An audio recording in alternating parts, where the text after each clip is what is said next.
Ok, então a gente já entrou nessa questão da evolução teísta, né? Propostas evolutivas dentro do teísmo. Só para finalizar, agora essa parte aqui, onde fala acerca de argumentos da evolução teísta, página 41, o último tópico ali do slide, onde diz assim, ó, desde que Darwin formulou a teoria da evolução, surgiram várias facções nos arraiais da ciência, pró e contra ela. Então surgiram várias facções que concordaram, outras discordaram, e o pau já quebra desde o início, né? Então há uma concordância geral, universal para isso aí. Só a mídia de hoje que quer passar, e os acadêmicos, né, que estão dominando aí os meios de ensino, que querem passar isso como algo resolvido, mas nunca foi.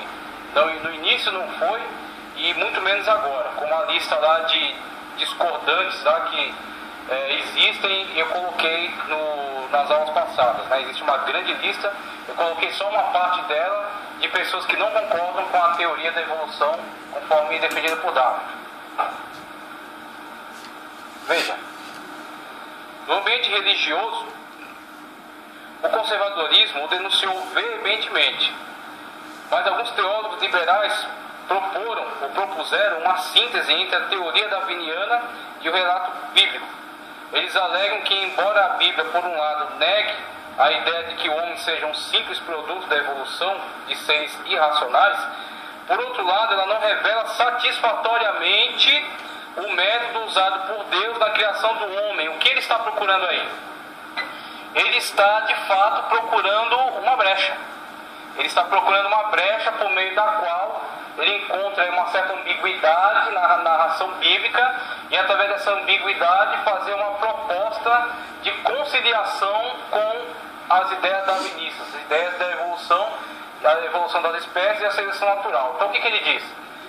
A Bíblia não dá respaldo para a questão da criação de todo o universo e também a criação do ser humano a partir de um processo evolutivo total.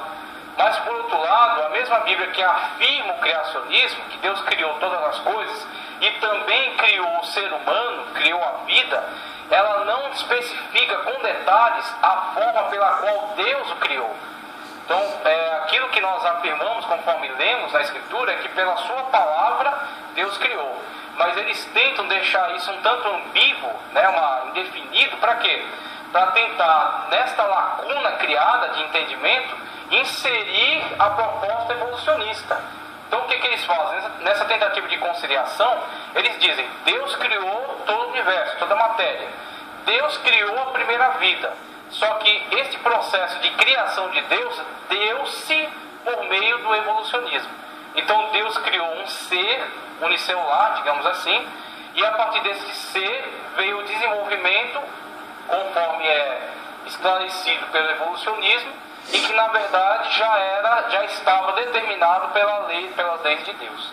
Então Deus criou as coisas, colocou uma lei nelas, e esta lei ela pode ser investigada pelo evolucionismo. Então com isso eles tentam casar evolucionismo e criacionismo, tá certo?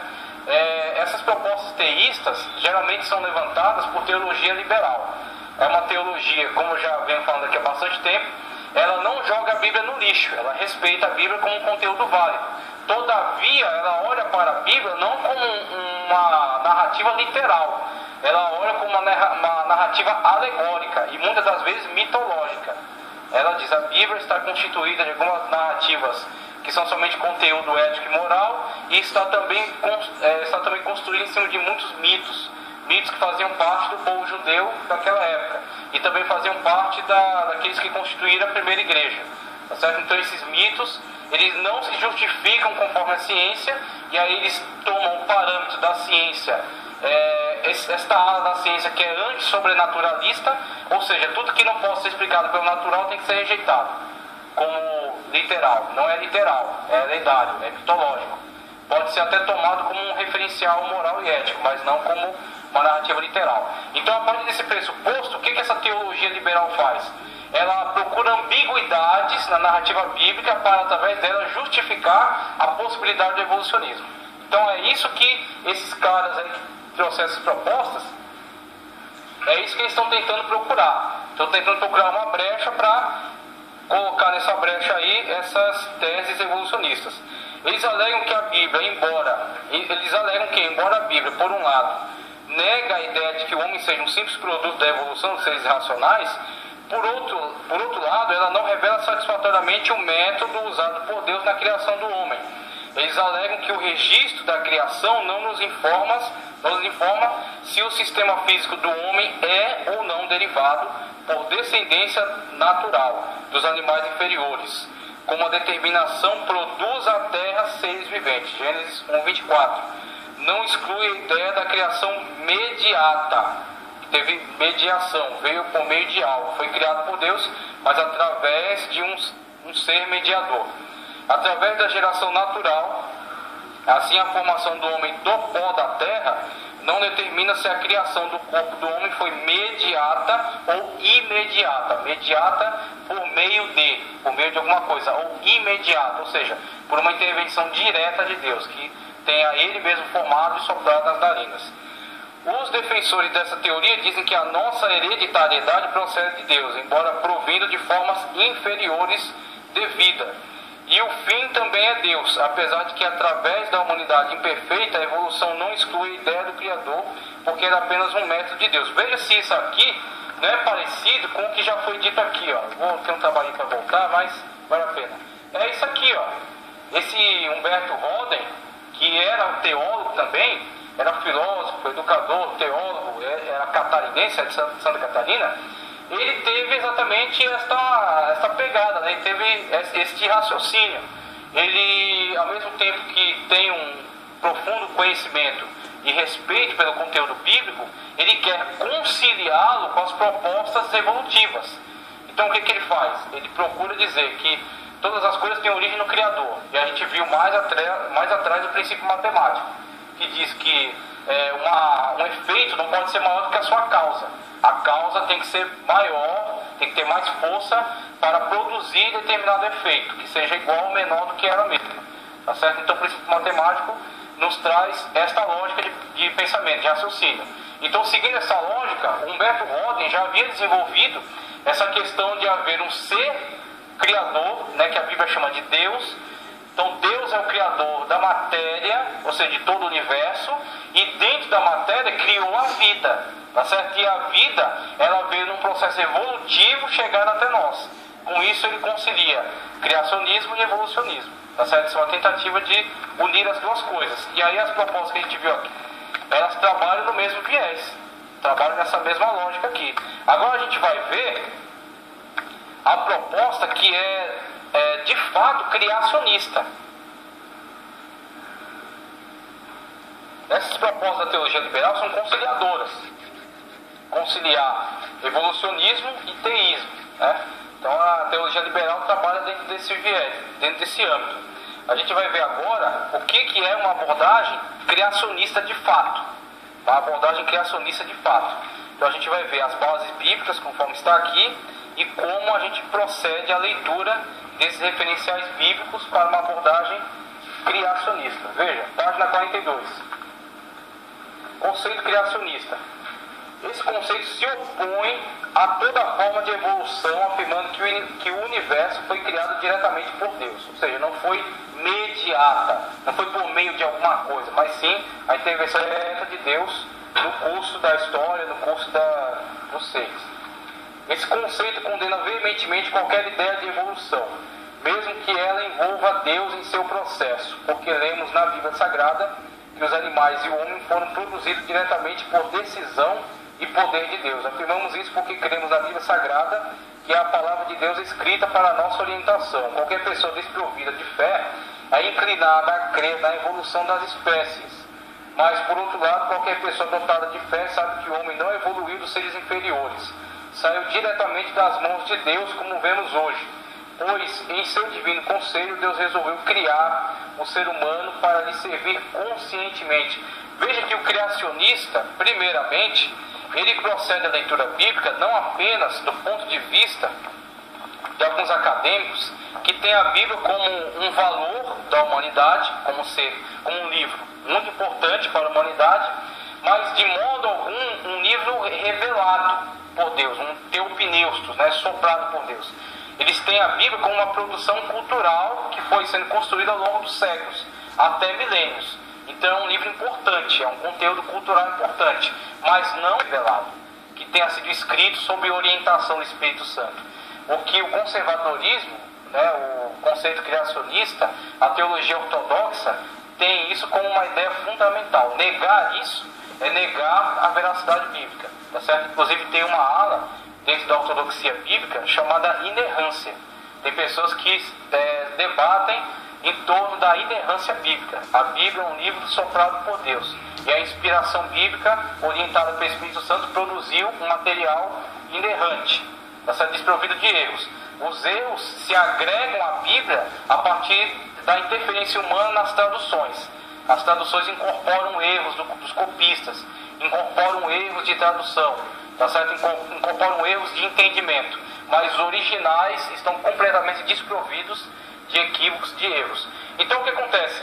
A partir dessa ortodoxia surge a proposta da interpretação criacionista, e o criacionismo se opõe a toda forma de evolução. E como a gente já colocou aqui, a evolução ela pode ser entendida a partir do conceito de macroevolução. O que é macroevolução?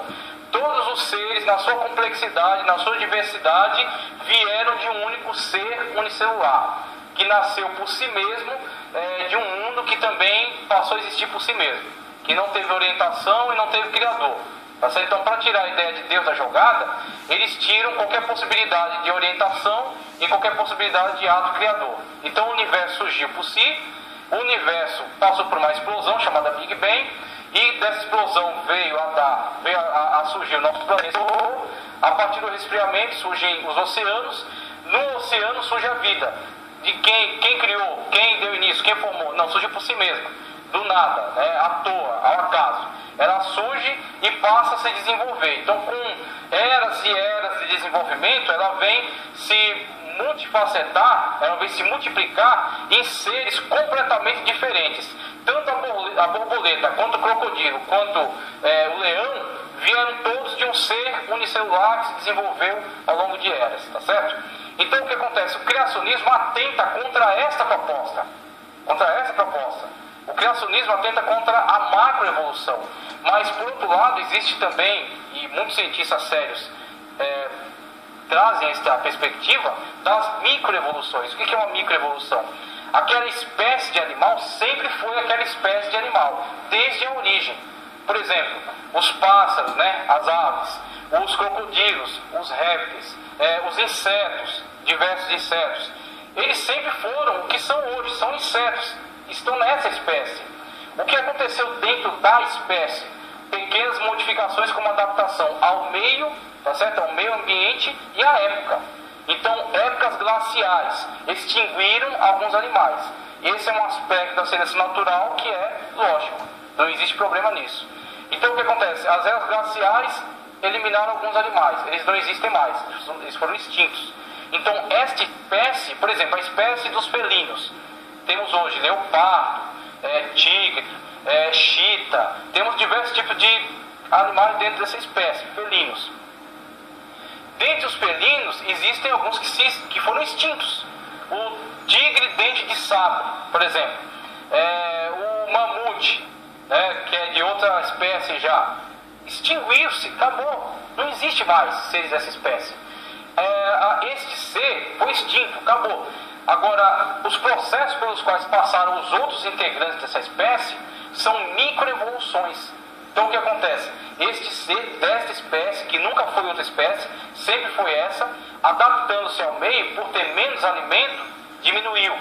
Por ter mais alimento, se tornou mais forte, se tornou uma espécie dominante, conseguiu gerar, defender sua prole, passar suas características adiante, características benéficas, outras não tão benéficas, e por aí vai. Então ele sofre pequenas modificações dentro da própria espécie. Um pássaro que está em determinado lugar, esse tipo de pássaro num lugar mais frio tem as características, esse tipo de pássaro num lugar mais quente assume as características, pequenas modificações no seu corpo como adaptação ao meio, tá certo? E influência daquilo que ele come, influência da incidência de calor, incidência de frio, dificuldade de caça, por aí vai, sofre algumas modificações.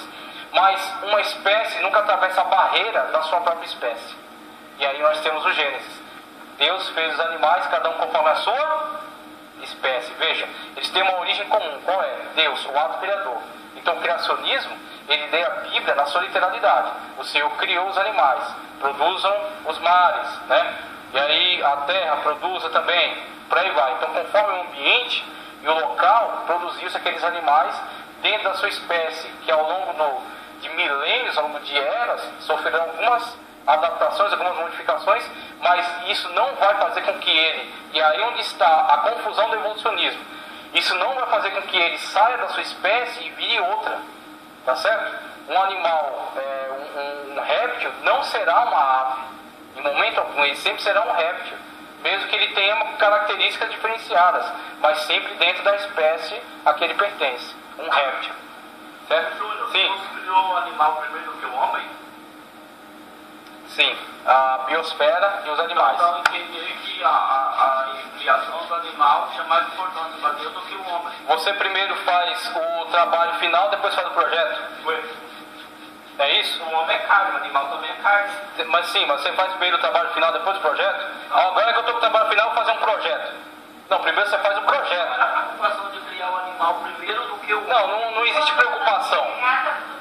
Mas se Deus é Deus, Adão chegasse lá, Deus ia matar tudo. Não existe preocupação, o que existe é o seguinte, informação.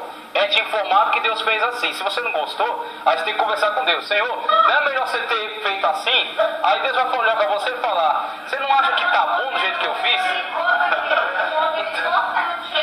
A irmã mesmo respondeu ali, ela falou, Deus fez o animal primeiro para quê? Quando Adão vier já tem churrasco. Ele já pega o animal, já tem um animal para fazer um churrasquinho.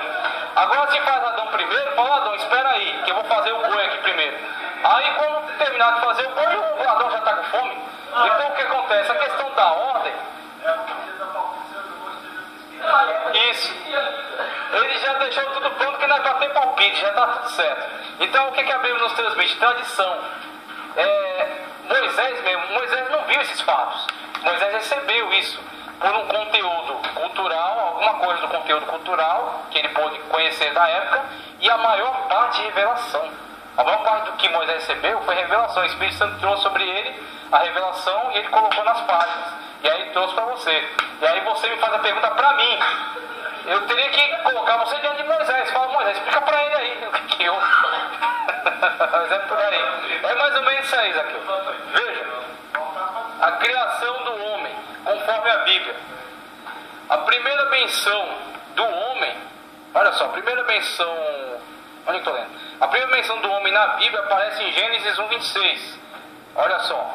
Aqui podemos observar que Deus criou o homem num nível bem superior ao resto de toda a criação. Os animais, Deus os criou conforme a sua espécie. Mas o homem, Deus criou a sua imagem, conforme a sua semelhança. Gênesis 1:21-26. Toda a criação foi feita por meio do falar de Deus. Veja, aqui está a questão do criacionismo e das propostas teístas para o evolucionismo. Isso, exatamente, a palavra criadora de Deus. E as propostas teístas, eles trabalham exatamente dentro dessa questão. Eles falam, tudo bem, que a Bíblia registre que Deus criou pela sua palavra, mas ao liberar a palavra, como este ser se desenvolveu, como este ser surgiu. E aí a nossa abordagem criacionista, a nossa leitura literal é, uma vez que Deus liberou sua palavra, aquele ser passou a existir. Foi criado. Do material presente na terra, aquele animal foi criado. Exatamente, porque... Eu acho que quando ele disse que haja luz, quando ele falava... A luz surgiu. Porque a nossa forma de olhar para Deus é essa forma de que Deus é um ser pessoal, e é um ser todo-poderoso, e também um ser que interage constantemente com a criação. Então a gente olha para Deus e a partir da própria comunhão que a gente desfruta com Deus, a gente sabe que Deus age na criação, porque Deus age constantemente na nossa vida, a gente tem um testemunho pessoal. É isso que ele falou, acerca dessas teses que eles levantam, ser também consequência da falta de fé. Uma vez que o homem não tem um relacionamento com Deus, não sabe quem é Deus, ele sempre duvida das coisas de Deus. Então o que acontece? Quando a Bíblia fala que Deus criou pela sua palavra, ele não consegue entender, não consegue crer. Por quê? Porque não tem relacionamento. Ele sabe que aquilo que Deus fala na sua vida acontece. Por exemplo, quando Deus fala através da sua palavra a nós, a gente sabe que aquilo vai acontecer, de uma forma ou de outra, demorando ou deixando de demorar, tá certo? Mas sem se atrasar. Mas vai acontecer. Agora, uma pessoa que não tem relacionamento com Deus, ele vive nesse vácuo, nesse vazio de conhecimento. Então ele tem um conhecimento teórico, mas não prático. E dessa teoria, ele tenta sempre levantar uma teoria mais elaborada para tentar compensar a sua falta de conhecimento prático. E aí ele tenta juntar a ideia bíblica do Deus Criador com a ideia evolucionista do desenvolvimento natural das espécies. Isso não é aceito por nós. Isso aí. Ele não quer abandonar a ideia da criação, por quê? Porque ele não quer abandonar Deus. Mas, por outro lado, ele não se contenta com o que a Bíblia fala sobre Deus. Ele junta uma perspectiva criacionista. O que para nós é suficiente. A Bíblia diz, Deus criou o homem, diferentemente dos animais. Como Deus falou, que a terra produza, que as águas produzam. Mas em relação ao homem, Deus falou, façamos. E aí vemos uma criação imediata. Como você imagina Deus criando Adão lá no pó da terra? Um bonequinho de barro? Eu imagino como o trabalho do oleiro mesmo. Um bonequinho de barro lá e depois Isso aí. as suas narinas. Eu imagino como o trabalho do oleiro mesmo. Que Deus... Exatamente. Tamanho normal. Aí, Formou, e o animal já foi porque diferente. senão seria um anão. E o animal já foi diferente. Ele Já foi falava diferente. E a vaca aparecia perto. Aparecia lá da selva, aparecia dos campos, ou o peixe aparecia na água. Ele é feito, os animais são feitos de partes que estão presentes na própria terra. Então o que acontece? Essas partes se juntavam lá e formavam um animal por causa da ordem de Deus. Agora, com relação ao homem, houve uma atenção especial. Deus, com as suas mãos, pegou um barro, formou este homem, modelou este homem e soprou nas narinas dele e deu a ele um espírito vivente. E a partir daquele momento, então, foi feito alma vivente. E aí nós temos o homem como criação de Deus e também como imagem e semelhança de Deus, diferentemente dos animais. Os animais são criação, são criaturas de Deus. O homem é imagem e semelhança de Deus, por causa do espírito, que é a sua razão, a sua inteligência. Os animais têm alma, como o homem também tem alma, mas o homem tem espírito, que os animais não têm. Tá certo? Pode falar.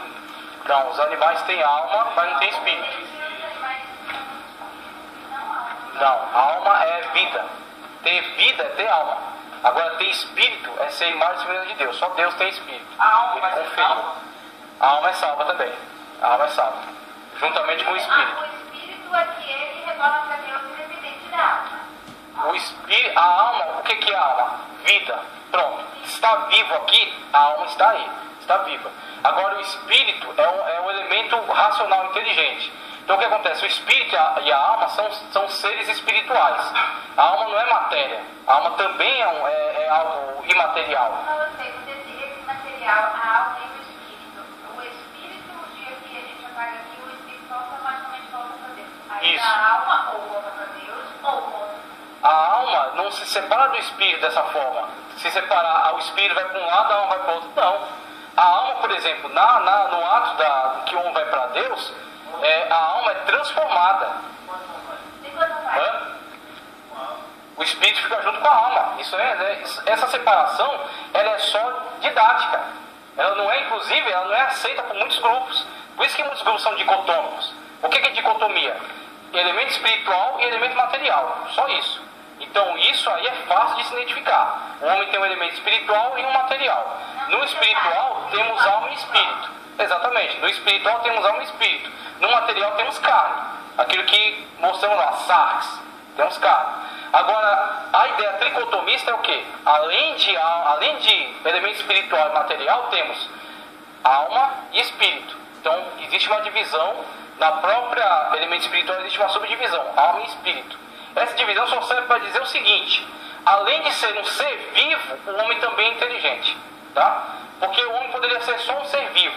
Se o homem fosse só um ser vivo, não teria slide, não teria aula de teologia, não teria antropologia, a gente estaria comendo capim em algum lugar. Se o homem fosse só um ser vivo. O homem, além de ser um ser vivo, é um ser inteligente. É só isso que serve para dizer. Mas não existe separação de a alma vai para um lado, o espírito vai para o outro. Não, é um elemento espiritual. Juntos. E aí quando o animal, por exemplo, o final da vida do animal, ele só tem alma. Ele não vai se comparecer diante de Deus para ser julgado. quando ele morrer, a sua alma é integrada juntamente do ser de onde ele foi tirado, que é a terra. Ele foi feito da terra, e ele volta para a terra, e é só isso mesmo. Agora o homem não, o homem tem espírito, tem esse elemento de imagem e semelhança de Deus, então ele comparece diante de Deus, ou para a salvação ou para a condenação, e a sua alma vai junto. Quando Deus soprou no nariz de Adão, ele já veio espírito e alma? Espírito e alma, exatamente. Veio o elemento espiritual que deu a vida a ele. Ele, a partir daquele momento, já era um ser inteligente, vivo e inteligente. Mas a alma não é mais para o sentimento? A vida. Uma pessoa, por exemplo, ela pode perder a sua capacidade racional, mas continua tendo vida. Mas tem pessoas que não têm sentimentos e está vivo. Não tem sentimentos? Como assim? Tem pessoas que matam. Não, ela tem sentimento, ela tem um sentimento ruim. Você não pode confundir sentimento com características boas. Sentimento é simplesmente ele está vivo e ele sente alguma coisa. Então o que acontece? Uma vez que ele está vivo, ele tem alma. Se ele está morto, ali está só a carne. Não tem nada espiritual ali. A alma sofre mais do que o espírito. Porque a gente associa mais a alma aos sentimentos. Mas se você e o espírito tem razão. Sabe, minha alma, isso. Já bate, minha alma, porque está triste. Só alguém fala da alma. Da alma, ele fala muito da alma. Por quê? Por causa do entendimento hebraico com relação à alma e os sentimentos. Então ele tinha esse entendimento vinculado a isso. Está errado? Não está errado. Porque é uma questão que não precisa tanto de razão, de racionalidade, de entendimento. É uma questão mais de sentimento mesmo. Então a tristeza. Mas você vê, olha como uma coisa não pode ser totalmente separada. Para estar triste é porque ele tem razão. Porque ele entende o que está passando com ele. Se uma pessoa não entende o que está passando, não fica nem triste. O mundo está caindo em volta dela e ela nem entende por quê. Ela não tem razão, ela não sabe o que está acontecendo. Você acha que a barata se preocupa com a bolsa de valores? Não, ela está nem aí, ela continua roendo lixo.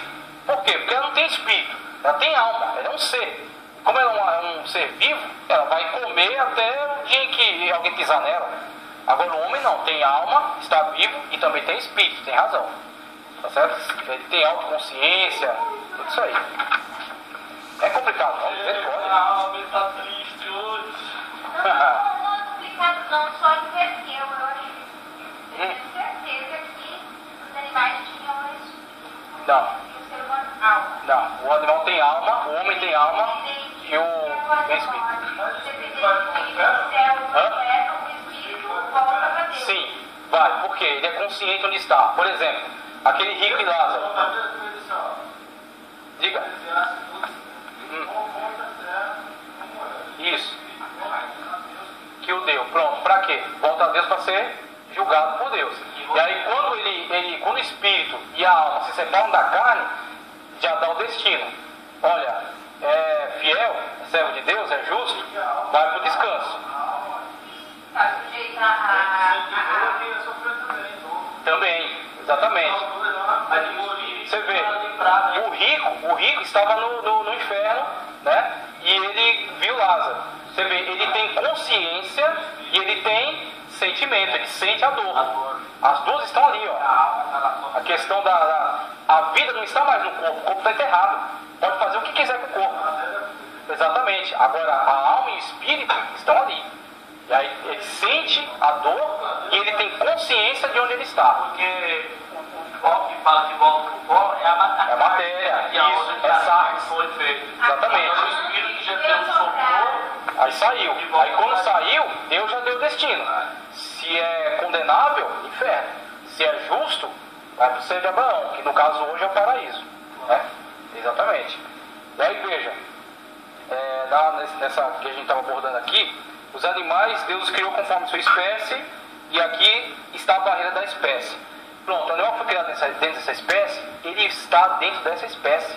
Por mais que ele sofra algumas pequenas modificações, que a gente pode chamar de microevoluções, essas modificações não vão tirar ele dessa espécie.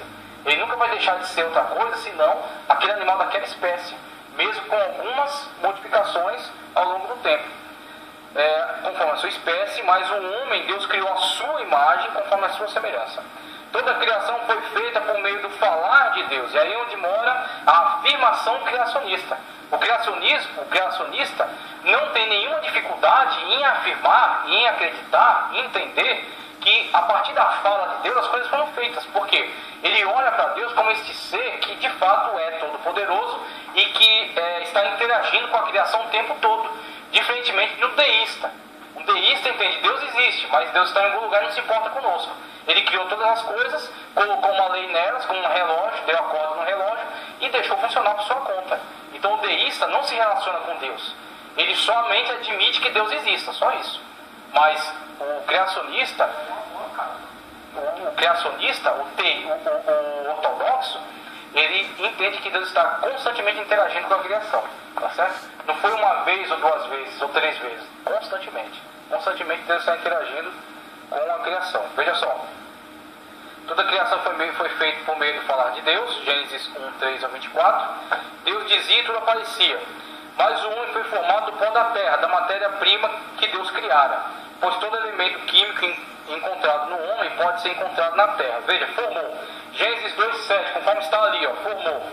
A palavra Yeiser, formou, foi usada para dar a ideia de um oleiro trabalhando, moldando com as suas mãos o barro plasmável, ao que se possa dar forma, para fazer um vaso. Jeremias 18, 3 ao 4.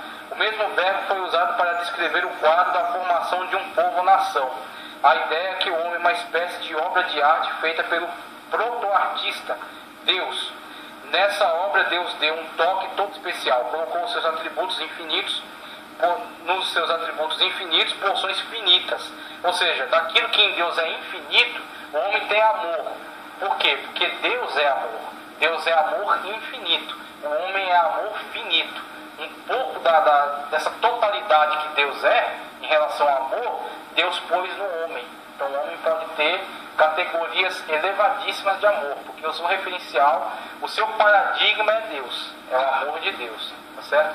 Então quando o homem, impulsionado pelo Espírito, ele manifesta o amor divino que está nele, ele pode tomar atitudes que para as pessoas são impensáveis, né? No sentido até de colocar sua vida em risco por amor a outras pessoas, né? Para evangelizá-las, para salvá-las, para ajudá-las. Por quê? Manifestação finita do amor infinito que está em Deus. Características de Deus no homem, são os atributos comunicáveis de Deus.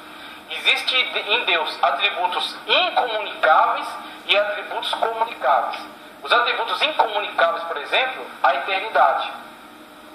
Atributos incomunicáveis, a onisciência, a onipotência, a onipresença. O homem não está em todos os lugares, mas Deus está em todos os lugares. Deus não é todas as coisas, mas Deus pode estar em todos os lugares, porque Ele é onipresente. O homem tem que estar em um lugar, em um determinado lugar. Então existem atributos incomunicáveis e existem atributos comunicáveis. Por exemplo, o amor. Aquilo que em Deus é perfeito e é infinito, o homem tem um pedaço desse amor colocado em si, por causa do sopro de Deus nas narinas do homem. O pedaço do amor é dividido em várias partes. Dividido. Você sente um amor, sim, características do amor. Verdade, verdade. Ele tem sede nesse amor e ele se expressa de diversas formas. Pela esposa. Exatamente. O amor pela esposa, o amor pelo filho, o amor pelo amigo, o amor pelo irmão da igreja e por aí vai. Exatamente.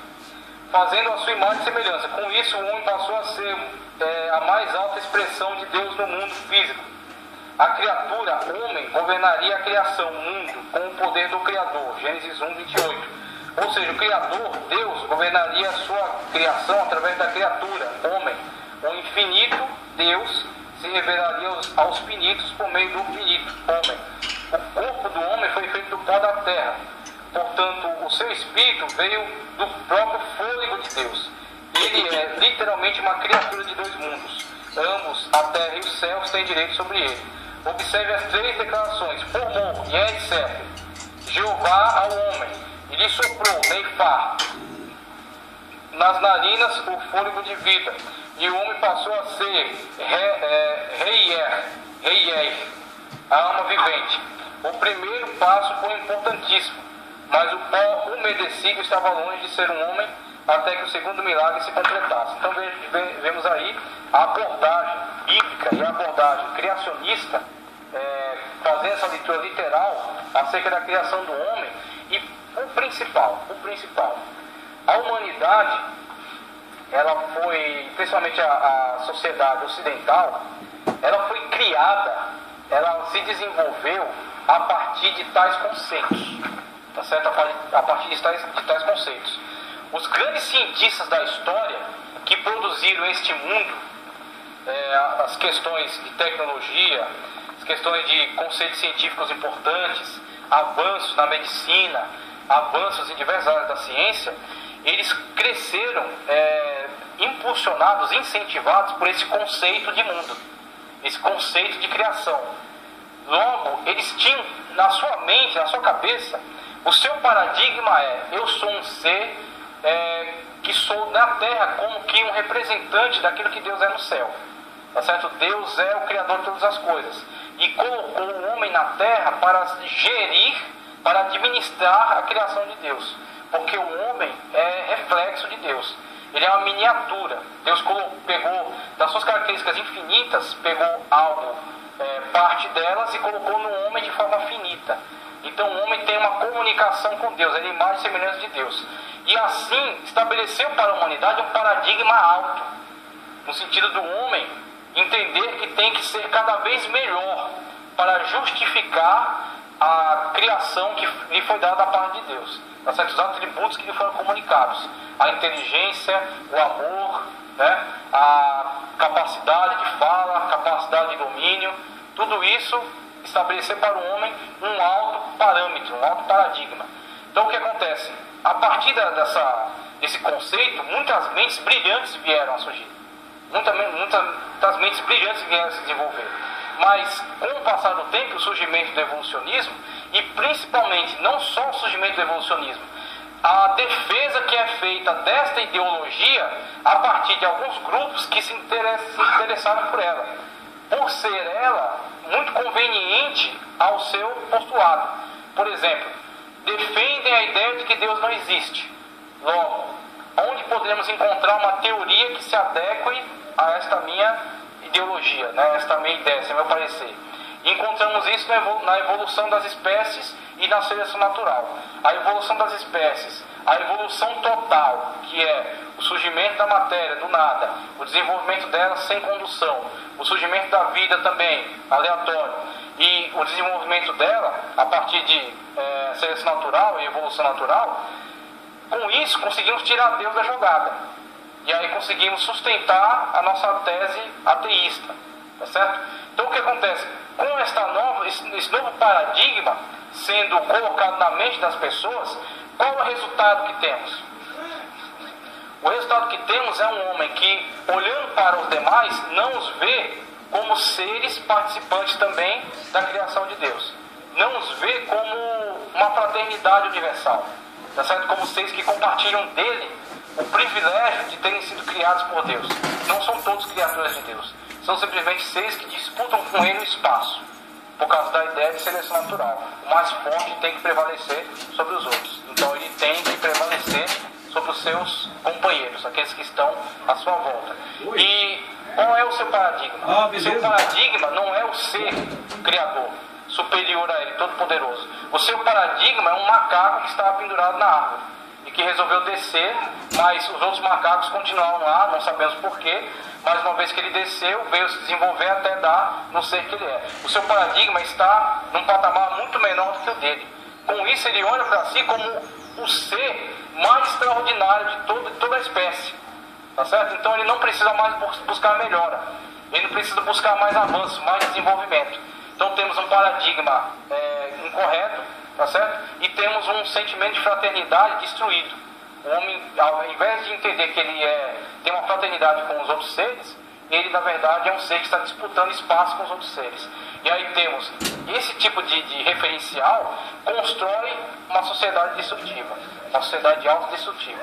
Então o criacionismo, ele tem um papel muito importante, se bem defendido, se bem exposto, tá certo?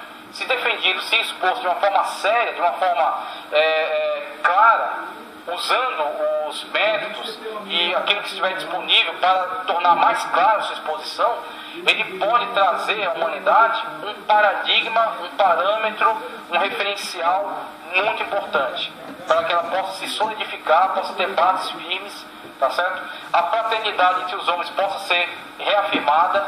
Por que uma pessoa, você já parou para pensar no noticiário que nós ouvimos, a forma como está sendo cada vez mais banalizada a morte de uma outra pessoa, como às vezes a vítima entrega os bens e mesmo assim ela é morta. Por quê? Esta pessoa, existe toda a questão cultural, existe toda a questão de ser uma pessoa desprovida às vezes dos meios, né? Não tem uma educação boa, não tem saúde, não tem escola, não tem aquilo que ele precisa. Tudo bem, tem pessoas que não têm isso e não se tornam assassinos. Por que ele se torna isso? Por que aquela pessoa que está às vezes num nível social muito alto também é uma pessoa ruim, também é uma pessoa que olha para o outro com total desprezo e não vê qualquer dificuldade em tirar a vida dele? Porque eles não têm a consciência, a sua mente não foi formada a partir da ideia, a partir do conceito de que ele vai prestar contas a alguém. E de que ele olhe para aquela pessoa e veja aquela outra pessoa como também uma criatura de Deus. Tá certo? E veja a si mesmo como um ser criado por Deus e que tem que manifestar os atributos de Deus que foram colocados nele. Ele olha a si mesmo ou como um nada, tá certo? Ele pensa que não vale nada, que não tem qualquer valor e a sua vida não tem qualquer propósito. Então qual é o único propósito da sua vida? Prazer. E aí surge a sociedade chamada hedonista. Qual é o parâmetro da sociedade? Busca pelo prazer. Então eu tenho que buscar o prazer a qualquer custo, seja através das drogas, seja através do sexo, seja através dos bens. E aí quando a pessoa busca esse prazer através dos bens, não tem os bens, não tem meios de conseguir, não tem profissão, não tem acesso, vai para o roubo. E aí vai para o roubo por não ter referenciais morais, por não ter referenciais éticos, por não ter conceito de Deus, tá certo? Nem de justiça de Deus, nem de punição de Deus. Ele vai para cima e mata. E pensa, a minha vida não vale nada e aquela também não vale. Tá certo? Então aí não tem qualquer dificuldade em colocar a arma na cabeça e puxar o gatilho. Porque não vai haver punição, não vai haver justiça, não há nada. Não existe Deus. Não existe nada. Então por isso vemos, é um conceito completamente destrutivo. É um conceito que vai, se alastrado pela sociedade, é genocida. E leva a sociedade a um caos. Como eu já ouvi alguns depoimentos de alguns delegados que lidam constantemente com essa criminalidade, dão declarações muito sinceras,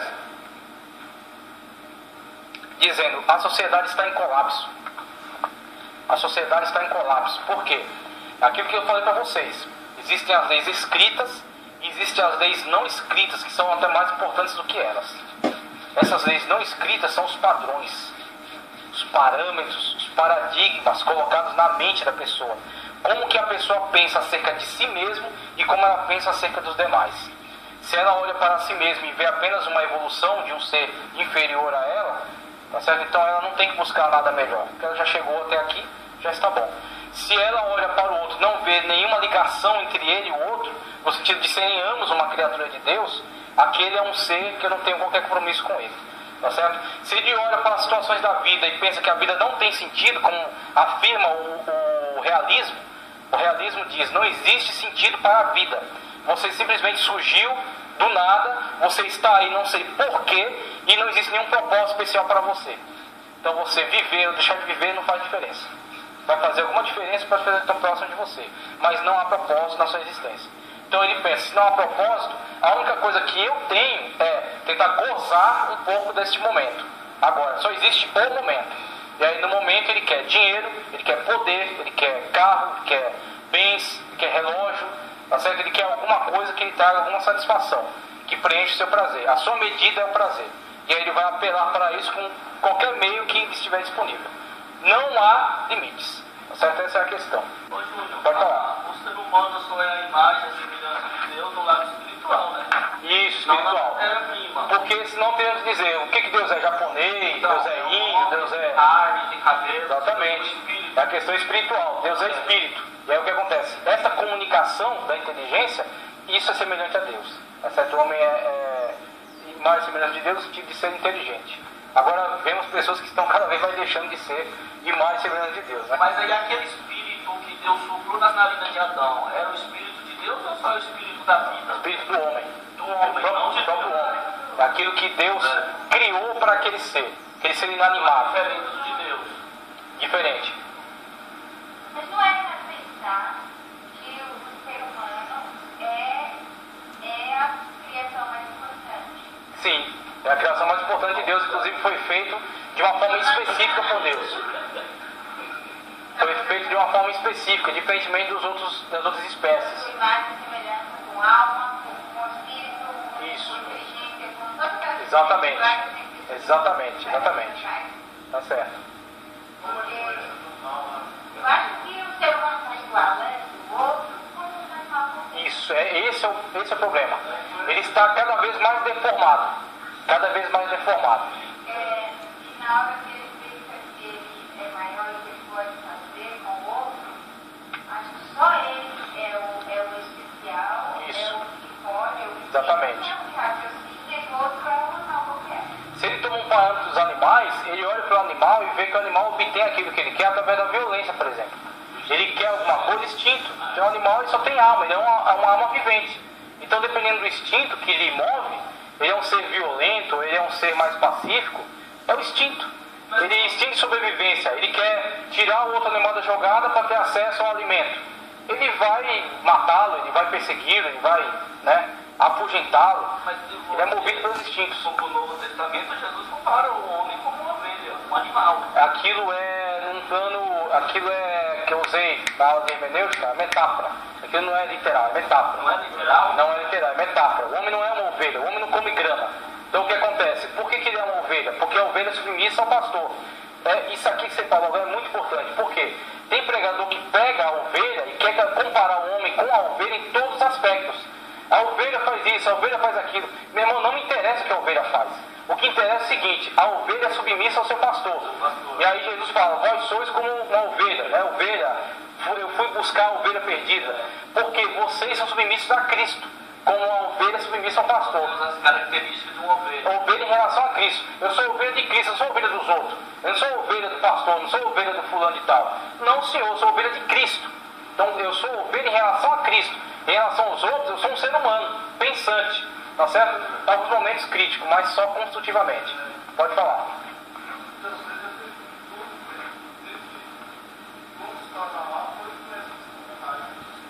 É isso aí. É verdade. Ele fica aberto a influências.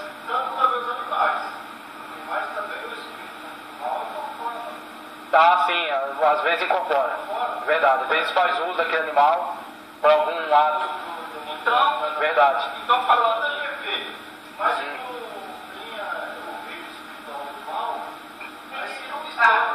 Sim. Sim, sim.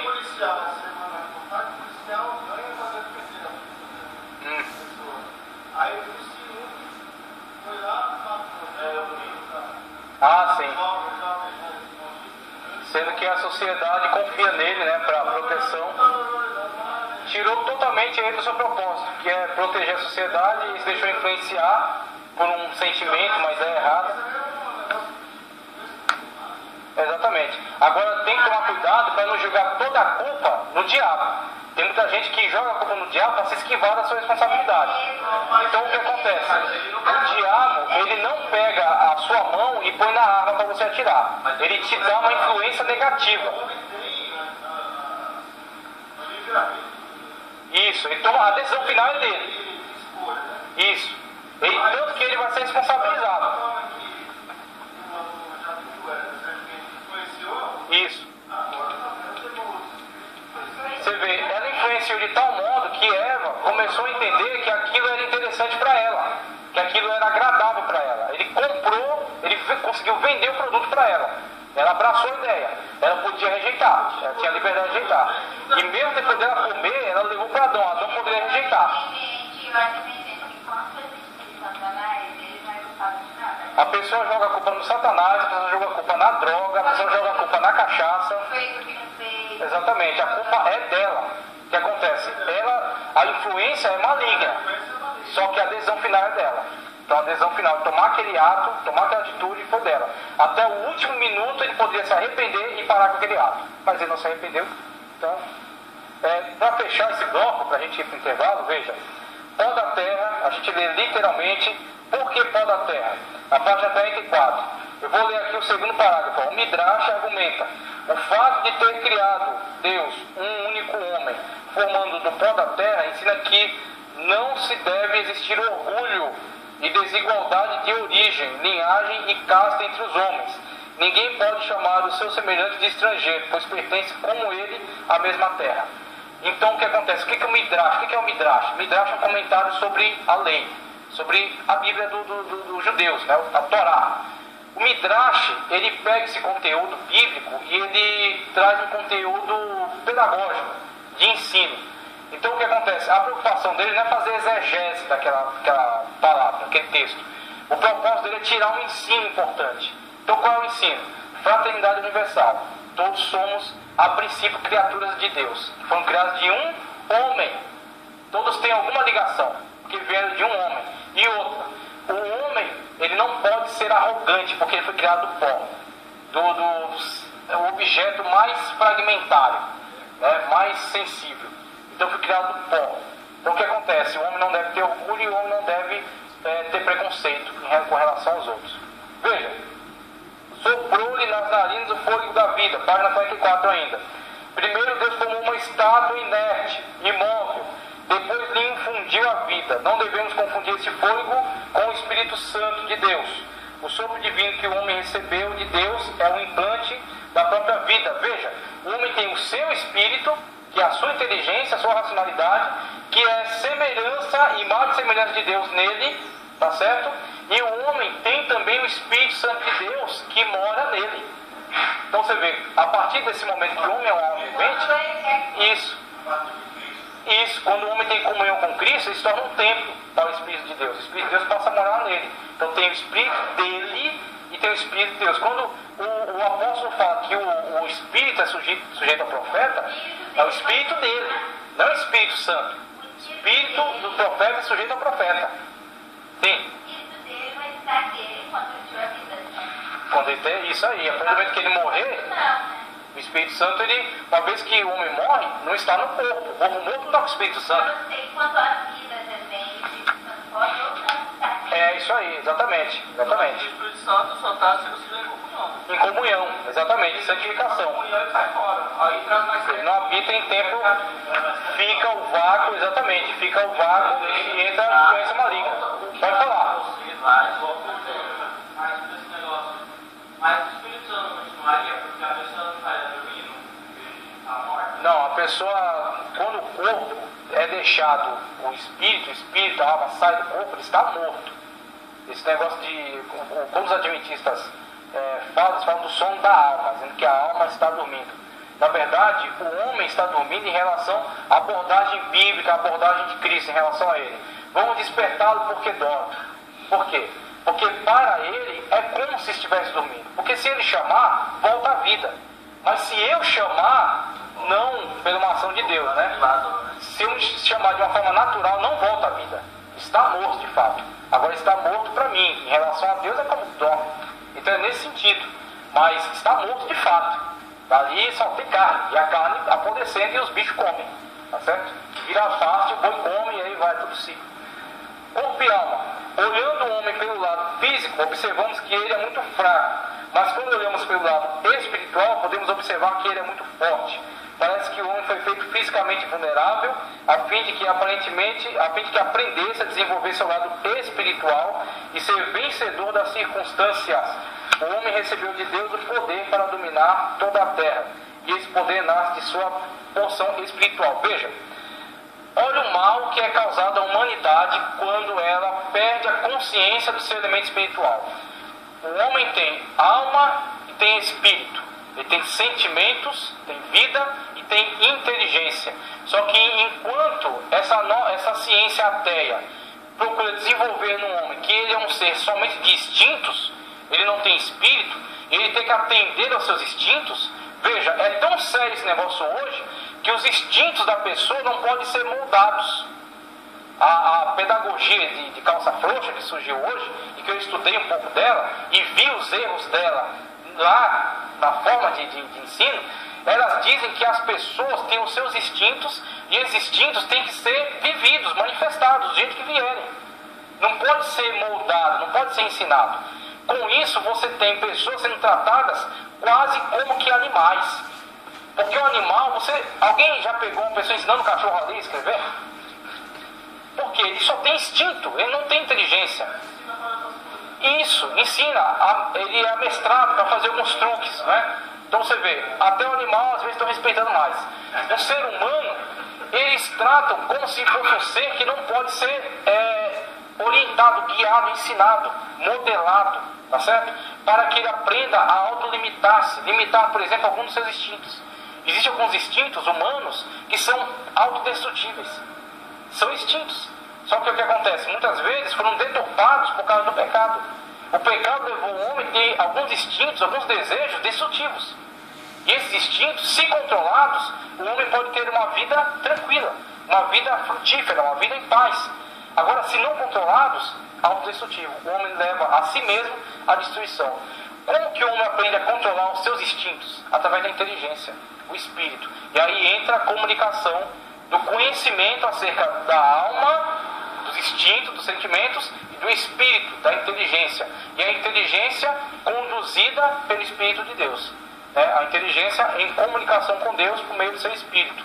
E quando adquire de Deus o conceito bíblico, sabe se guiar em todas as situações. Lâmpada para os meus pés é a tua palavra, e luz para o meu caminho. Fechando aqui esse bloco, façamos o homem. Essa questão do façamos o homem, na 46 agora, existe algumas interpretações diferenciadas. A decisão de criar o homem, revelada com a expressão façamos o homem à nossa imagem, parece que faz parte de um interesse especial da parte de Deus. Mas essa expressão não tem sido interpretada por unanimidade pelos estudiosos. Vejamos a seguir algumas interpretações da expressão. Alguns estudiosos entendem que essa locução é uma expressão politeísta, porque está no plural, inspirada no politeísmo babilônico, usada pelo autor do texto. No épico babilônico da criação, Marduk, antes de criar o homem, envolve o deus Ea em seu desígnio. Os deuses estão sempre envolvidos nas cosmogonias antigas. Então o que dizem aí? É uma herança cultural recebida por Moisés que transmite a esse texto este conceito politeísta. É uma interpretação. A expressão nós é uma referência ao plural Elohim, usada no verso 1, supondo que temos aqui o plural de majestade ou magnificação, que nada teria a ver com os deuses, outros poderes criadores e potencial. Então embaixo aqui ele já refuta essa ideia.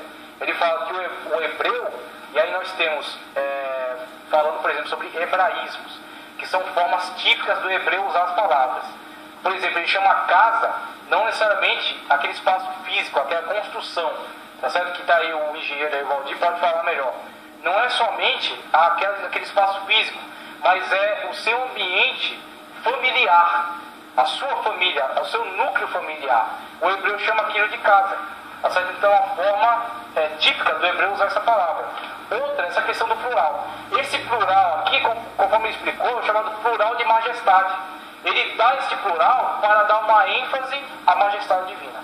E aí você vê, o judeu, por não ter o total conhecimento acerca da manifestação de Cristo, do seu caráter, ele não tem um entendimento acerca da Trindade. A teologia hebraica, e aí fica um conselho para vocês.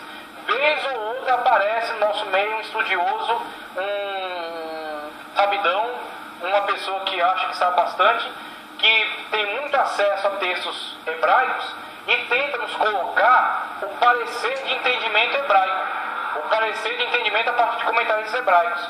Só que você tem sempre que relembrar o seguinte: o comentarista judeu, ele não lê na perspectiva cristã, porque ele não aceitou a Cristo. Ele não entendeu acerca da natureza de Cristo, como João explica no Evangelho. Uma vez que nós temos a revelação acerca de Cristo e da sua natureza, entendemos que Cristo é o Verbo divino, é a segunda pessoa da Trindade, a teologia está ampliada. O entendimento sobre ela está melhorado. Então, quando nós olhamos para façamos, nós entendemos facilmente o que ele está querendo dizer aí. Tem a questão do plural de majestade? Sim, conforme era usado na linguagem antiga. Mas esse plural de majestade guardava um segredo para o futuro. Qual era o segredo? A revelação acerca de Deus. Deus é Pai, Filho e Espírito. Ou seja, o Pai, o Filho, Cristo tá certo? O Logos divino, a palavra divina, como João diz, e o Espírito, tá certo? O Ruach, o Espírito de Deus, estavam presentes no ato criador. Passamos o homem a nossa imagem, a imagem de Deus. Deus é Pai, Filho e Espírito. Sim.